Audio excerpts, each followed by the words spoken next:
This is section 11.6, Surfaces in Space, and you're going to see in this section that I have pulled in a lot more images, online images, than having me draw some of these myself. As you know, I don't draw exceptionally well, and so I'll do my best on some of them, but I wanted you to have some more accurate images in here as well. So the first bit is I'm going to go through it pretty quickly. Feel free to slow things down, stop and pause, and do that on your notes as you're taking notes. We're going to talk about cylindrical surfaces for starters. So cylindrical surfaces, if you consider a standard cylinder from geometry, where your base is a circle of radius 5, then in 3 dimensions, if you have no specified height, the equation would look like x squared plus y squared equals 9. And what that would end up looking like is sort of a cylinder that goes on upward and downward to infinity.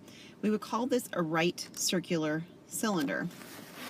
Now, if you looked at the intersection of the surface of a plane, z equals k for some constant k, because our equation has no z's in it, the intersection with every such plane, we call this intersection a trace of the surface in the plane z equal k, is the same. It would be a circle of radius 5 centered at the origin.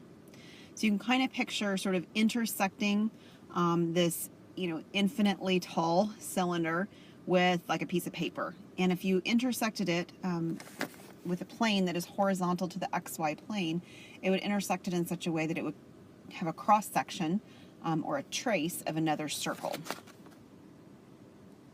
More generally, the word cylinder is used to refer to any surface whose traces in every plane parallel to a given plane are the same. And equations of cylinders will have only 2 variables, so you can identify them by that feature. Aside from cylindrical surfaces, there's another type of surface in this section that we want to address, and those are called quadric surfaces. So if we have an equation that looks like ax squared plus by squared plus cz squared plus dxy plus eyz plus fzx plus gx plus hy plus jz plus k equals 0. These create 6 types of surfaces. The 6 types of surfaces are created based on what these variables are. Are they positive? Are they negative? Are they 0 in some cases?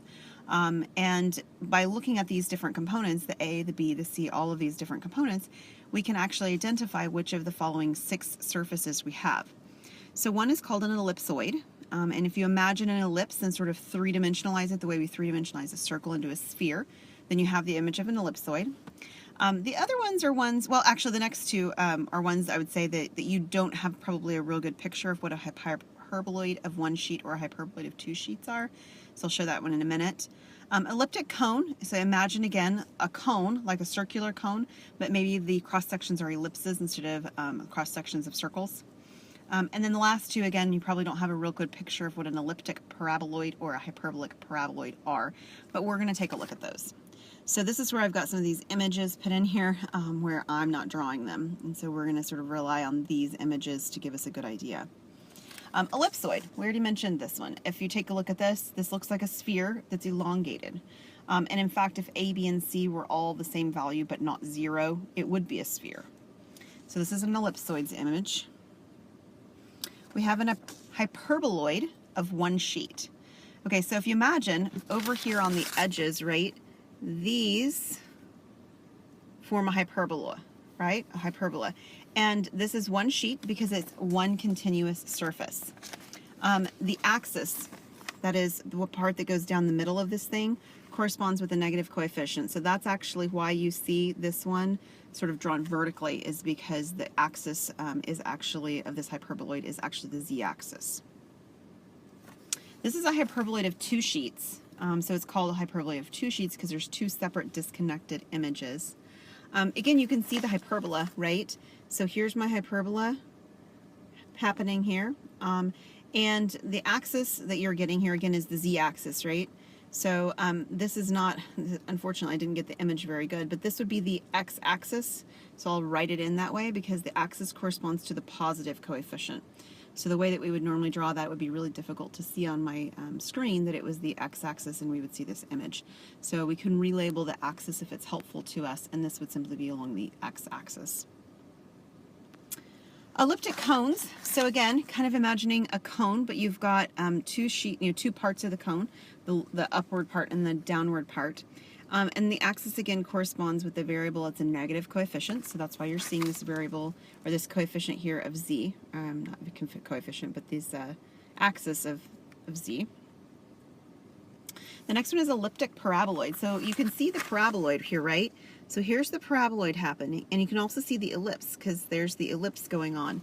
So the cross sections of this are ellipses, but it's going upward, right? It's three-dimensionalizing anyway, upward in the shape of a parabola. Again, this one tells you how the axis is determined. This one says that the axis corresponds to the linear variable, right? You see that word linear here? So the linear variable is the variable that's not squared, which in this case would be z. So z is my axis that's actually happening for this particular elliptic paraboloid.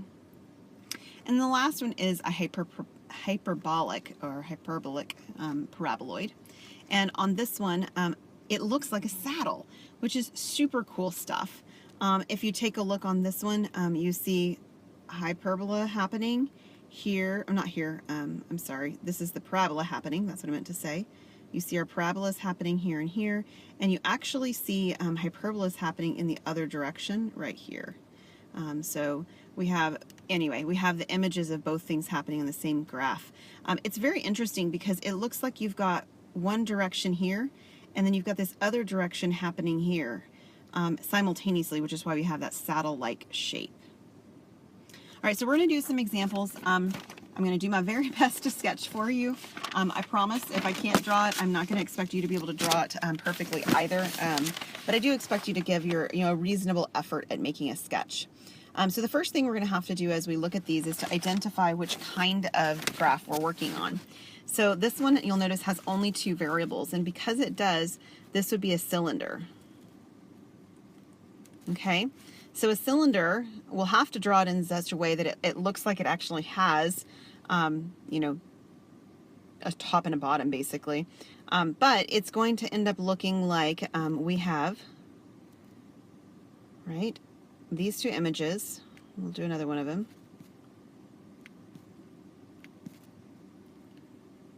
And then they're connected. Okay, so here's my cylinder. It should measure that it is going up along the z-axis because you'll see that there is no z in my equation. So this image, let me shift it down just a little bit, does in fact come up toward I wrote x even though I said z, the z-axis, and then x and y are over here. Okay, so this is a cylinder that's happening because we don't have three variables written. Our next one is, you'll notice, has all positive values on the left-hand side. And it's not really in the right form, so we are going to get these in the right form to notice which one they match up with. You'll notice none of my equations have coefficients in front of them, but they often have denominators.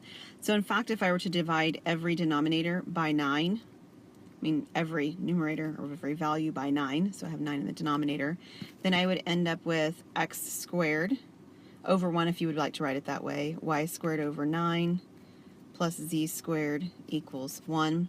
And this is an ellipsoid. It matches that description, ellipsoid. This might be the one that's most difficult for me to draw for whatever reason. So let's see how I do. So it's got to look like an ellipse. All right, let's go back and get our image over here to see what we're shooting for. It's got to look something like this. Okay, so this is our image that we're going to draw. So it's going to look like an ellipse around the front, an ellipse around the middle, and a circle around the top, the way it's sort of drawn in here anyway. So let's give our best shot at drawing that. So I've got an ellipse around the middle. I'm going to shift that up in just a sec so it looks centered. And then I need an ellipse around the top and the bottom.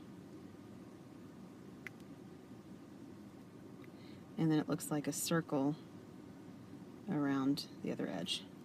That's not too bad. So this is going to be my ellipsoid. On this one, you'll notice that we have, again, some coefficients going on.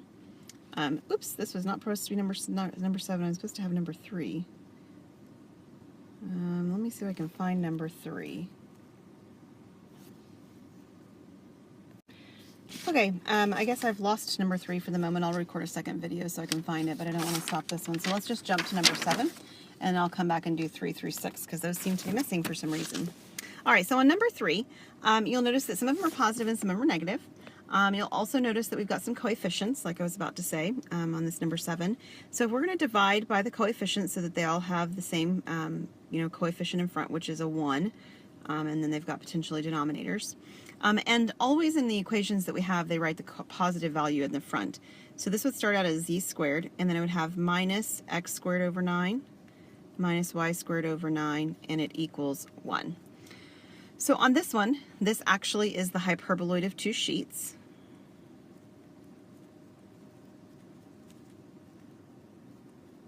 And again, how am I deciding that? Well, I'm looking at the equations that we found.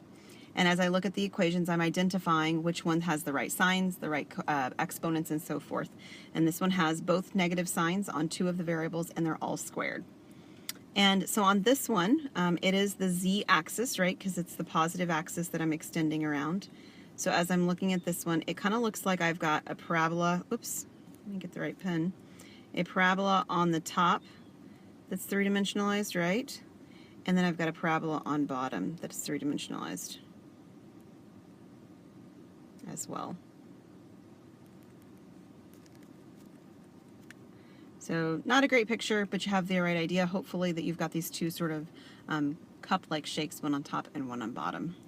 All right, so I'm going to stop this video. This is the homework. The homework over here is page 802, problems 1 through 6, 8, 9, 12, 14, 15, 18, 19, 21, and 24. And I'll post a second video that has the rest of the questions 3 through 6 as my examples in that video.